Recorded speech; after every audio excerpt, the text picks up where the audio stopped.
And next on the 10 years later agenda, Glee.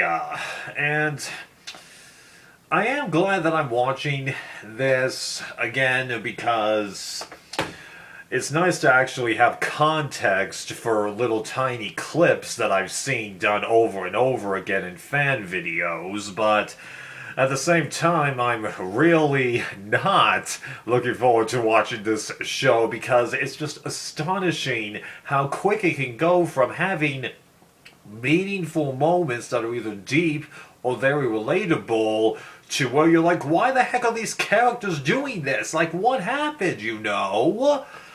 It's just astonishing how quick it can change on a dime like that. Yeah, I'm still thinking that by the time that this is over, I'm going to prefer fan fiction over the actual show, but more on that later. So on the rewatch, it was nice to see little moments that they had with characters that I just totally forgotten about, like Bert having gone through the entire process of learning Kurt was gay, overcoming his own feelings on gay people, and encouraging Kurt, whilst not 100% liking it, to do his own thing. Tina having a stutter, but then admitting that she had been faking it.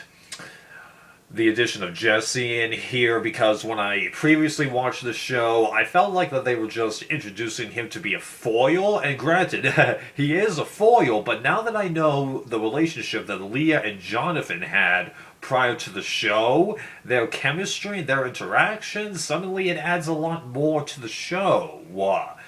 And Shelby, well, I'm not the hugest fan of how she just randomly just decides to just walk away from the show quite a bit, especially when the semester, season, whatever you want to call it, what she's doing isn't over yet, but I do kind of understand her reasoning, but it just happened a little too fast, unfortunately. But her interactions with just about everyone makes sense, and I mean, like, she probably thought that she could wait until Rachel turned 18, but then upon seeing her from afar whilst getting info about McKinley's new directions, she gets that desire because she knows it's her. There's no way that can't be her. Who knows? I'm not a woman, so and I don't have any kids. Yeah. Being a woman doesn't have anything to do with it, then yes. Anyway, it was just little things like that I really enjoyed seeing all over again, although now that I know that Matthew Morrison and Lea Michele dated before the show, okay, one more level of creepiness in that episode. Yeah. But it was nice to watch it again and see covers that I really enjoy. The Don't Stop Believing in the pilot, even though if they had done a full version with Diana and Corey, I think that would have worked fine, because when I was listening to Diana's bit, even though she only has 2 lines, I was like, yeah, that's good. The I'm a Loser Baby song, I still enjoy that, along with what the New Directions did at Sectionals. What Vocal Adrenaline was doing at Regionals, those are actually well-known songs, okay? But the problem is, it's interjected, pardon me, with Quinn giving birth. So, it's like you're supposed to be focusing on Quinn. The song is just a backdrop. Now, don't get me wrong, that can work in fictional media very well, but in this instance, it totally did not. Right. And I'm sure that I could talk about little bits for all kinds of other characters, but I've actually tried to make this video several times before, and it just gets way too long in my mind if I wanted to talk about everyone. So if you want to know my thoughts on somebody, just ask me down below and I'll do my best to tell you, okay? But I mean, like, come on, this show's been discussed to death, regardless if you're someone that likes it, hates it, or is in my case where we are fans and yet we have more issues than likes. It can't happen.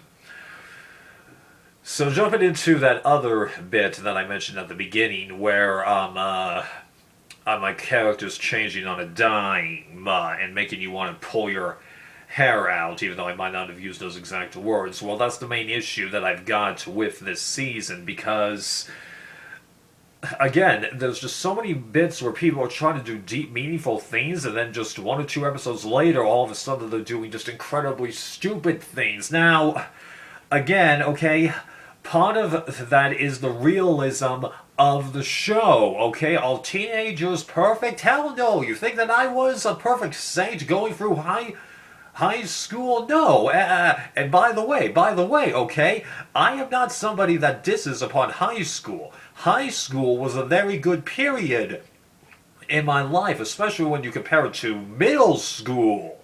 Because what people say is most of the issues that they had in high school, for me it was middle school. Alright? High school was a godsend in comparison. It wasn't a cakewalk, but compared to middle school, But, come on, okay?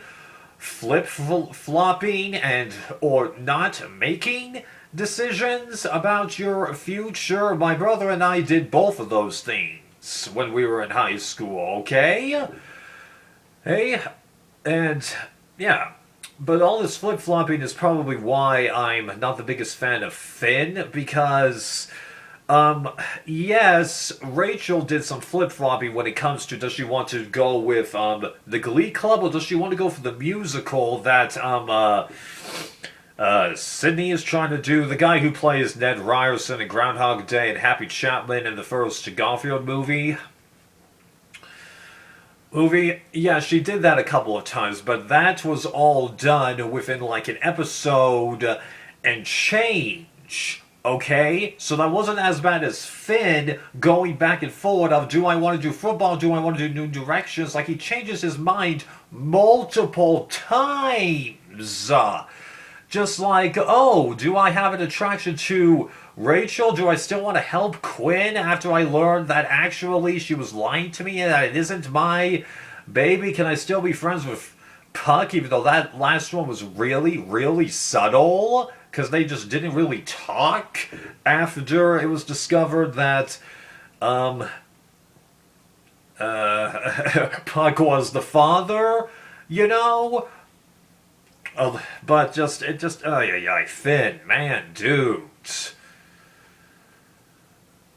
Drives me a bit nuts, and no, okay, I was never popular in high school. A few popular people knew me, big difference compared to the other way around, but, yeah. But that is part of the reason why I think I don't like Finn, because I see a bit of myself in him, okay? It isn't just because of fan fictions, a lot of them try to portray him as a doofus, and that's being quite kind for some of them. Right, but that's Finn's doing that stuff, and then let's talk about Quinn's back and forward, because she is in many ways even worse than Finn on this back and forward, but it's also because of something that I got from this show. I'll get to it. Because, Quinn's bit, it's clear, you know, that she wants to be the popular girl that has everything working for her, and then she makes one bad decision that, once it's exposed, ruins everything that she had going for her. And I can understand that she wants to try and get some of it back, and even though, she can kind of understand that there are people within New Directions that are trying to look after her. Mr. Shu, Finn, though not so much once the secret is out, Puck, but she keeps pushing him away, and then Rachel, for reasons I'll get to. Two, she doesn't want, that. She wants to get back, because she's familiar with it, it's the image that she built, all of that stuff, you know? But The problem is that not so much what her end goal is, but it's just like, what did she really think to accomplish when she was in the process of losing that stuff? Like coming out with the Glist, where she ranks almost everyone in the Glee Club, because you notice that she doesn't include Matt, Mike, Kurt on there. And she might not have put Artie on there either. Huh? What's the point about that? And then she makes it clear, okay, that she doesn't want to acknowledge at the very beginning that Puck is the father of her child. But then you notice that 1 or 2 episodes later, what she notices that Finn is being a little distant from her. She goes to Puck and says, hey, I'm going to be babysitting for these 3 kids, okay, but I think I'm going to need an extra pair of hands. And Finn ditched on me. Well, she knows that Puck wants to get close to her, and anyway, he can, so he agrees. But then you notice during the bits where they're doing the babysitting bit, along with when they were making the cupcakes, though Puck, of course, added weed to them later. Later, they both have interactions that make you realize, hold on a second, these two have some mighty good chemistry here. But then later she's just pushing Puck away again. It's just like, what's going on with all that stuff? Now, to be fair, okay, that those 2 scenes, okay, the way that it's done, it doesn't have to be done in a romantic way. It just usually is a romantic way. But her behavior is just like, oh, she wants little bits from Finn and Puck, but then a little bit later she's doing something totally different. It's just like, make up your mind. This behavior doesn't make any sense. Oh, but, here's the thing. While I was watching all of this, and this speaks more to how I was watching this the first time that I was watching this back in 13 or 14, as I'm looking at the character, I'm like, this would be so much better if Quinn's character was gay. Because all of a suddenly almost all of her behavior in this season, along with the fact that sometimes when Rachel's performing, Quinn's looking at her with a, oh my gosh, look, although maybe that's the beginning of season 2, I can't remember now, but suddenly, if you had added that 1 additional layer to the character, suddenly almost all of that behavior makes total sense. The only thing that arguably doesn't make any sense is her interactions with Puck, but again, it doesn't have to be romantic, it just usually is. Okay? Hell's Kitchen Season 4, Corey and Christina didn't like each other when the season started, but as it progresses, they realize, hey, we work really darn well together. And they became good friends. Huh? Right. But if you had added that 1 little layer, suddenly it would have made everything make way more sense. And here's the thing, okay? When I started watching this show back in 14, I think it was, I didn't know a single factoid, character name, actor name about the show. I knew squat, except it was basically High School Musical in TV form. So if I pick that up, and I am not somebody that looks for this, okay, you can bet your butts that all kinds of people were picking this up. Huh? If you would just make Quinn gay, suddenly this would have made a lot more sense. Right, so I know that was long-winded about Quinn, but I really had to get that out there. And then, also Rachel. Let's ignore the musical bits. All the little bits that she's trying to do to help Quinn throughout this season, like, okay, she's able to figure out that Quinn is pregnant, but why the hell are you doing all those things to make sure Jacob Ben Israel doesn't say anything? She's probably just doing that to help out the Glee Club. No. If she was trying to help out the Glee Club, she would have said so, and she would have talked about it to everyone else, and she would not have spilled the beans to Finn that Puck was the father instead of him. This is not about the Glee Club. This is about protecting Quinn and only Quinn. Why the hell would she be doing that? And why is it that after she spills the beans, in the fallout, she doesn't go to Finn, she instead goes to Quinn? Quinn is the last person she should be going to. She should be going to Finn first, Mr. Shoe second, Puck third, then everybody else in the Glee Club. Why is she going to Quinn? Huh? This doesn't make any sense. Ow! That hurt.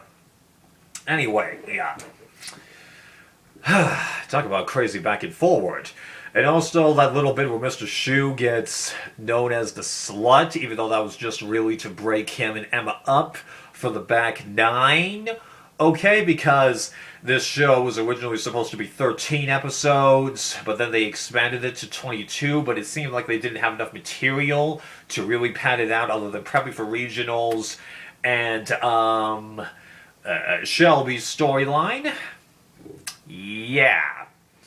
Wasn't the biggest fan of that. That seemed a mighty bit unnecessary. It's just called taking time to themselves, you know? Because after all, Will just divorced, and Emma had the breakup with that football coach, who I really don't see what they can really do with that character anymore. He's just there to be part of the dynamic between Will and Emma, just on the opposite angle of things. So it's like you got 3 different magnets with Will and Emma going towards each other, then you got Terry for Will, then you got the football coach for Emma trying to... Huh? Right. Uh-huh. So yeah, I know that there's more that I could be talking about, but I've already finally managed to knock this down several minutes. This is the cut I'm going to upload. Yeah. Okay, so I hope you kind of enjoyed this, because I am enjoying watching this show, but I think talking about it is going to be a real pain in the neck. So yeah.